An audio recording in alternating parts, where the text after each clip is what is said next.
राज्य भाजपा अध्यक्ष और बालूरघाट लोकसभा क्षेत्र से उम्मीदवार सुकांत मजूमदार ने रविवार को जमकर चुनाव प्रचार किया। आज सुबह दक्षिण दिनाजपुर जिले की राजधानी बालूरघाट शहर के जोड़ा ब्रिज से लेकर थोक बाजार तक वह लोगों से जनसंपर्क करते दिखे। जनसंपर्क यात्रा के दौरान आम लोगों, राहगीरों सहित बाजार के दुकानदारों से मुलाकात कर वोट करने का अनुरोध किया। भाजपा अध्यक्ष एवं बालूरघाट लोकसभा क्षेत्र के भाजपा प्रत्याशी सुकांत मजूमदार ने पीबीटीवी के माध्यम से ये बातें कही। বুঝতে পারছে যে তারা মানুষের হৃদয় থেকে সরে যাচ্ছে, মানুষের কাছে নেই। তৃণমূল কংগ্রেস গুন্ডার রাজত্ব তখন কায়েম করার চেষ্টা করছে। যে প্রার্থী হয়েছে তার রেপুটেশনও ওরকম যে গুন্ডামি করে, স্বাভাবিক তার আশকারাতে বেশ কিছু তৃণমূলের গুন্ডা বদমাশ এরকম করছে।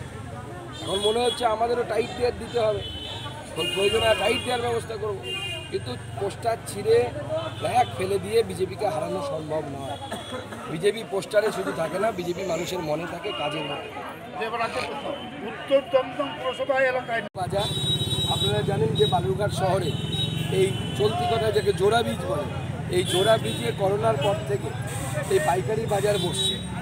ব্যবসায়ীদের অনেক সমস্যা, যারা গ্রাম থেকে আসেন কৃষিজীবী মানুষ, তারা এখানে তাদের সবজি খোলা আকাশের নিচে রাস্তার উপরে বিক্রি করে। বহুদিন ধরে তারা মিউনিসিপ্যালিটির কাছে আবেদন জানাচ্ছেন যাতে কিছু একটা ব্যবস্থা করা হয়, কিন্তু ব্যবস্থা তো হয়নি। আজকে আমরা তাদের সাথে দেখা করলাম, তাদের সমস্যার কথা শুনলাম, আর মোদিজিকে ভোট দেওয়ার জন্য তৃতীয়বার প্রধানমন্ত্রী করার জন্য আবেদন জানালাম। মানুষের মধ্যে অভূতপূর্ব সাড়া দিচ্ছে। মানুষ বলছে যে বিজেপিকেই ভোট দিতে।